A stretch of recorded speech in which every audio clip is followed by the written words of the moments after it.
we get the light. All right, we get the key. We get the light right there.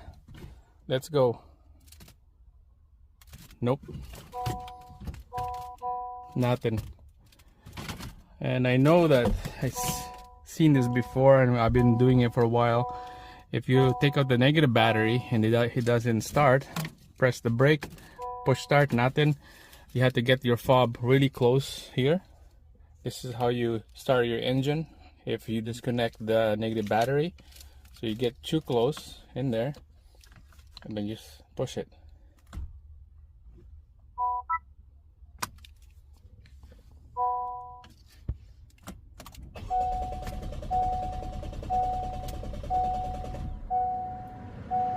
Almost.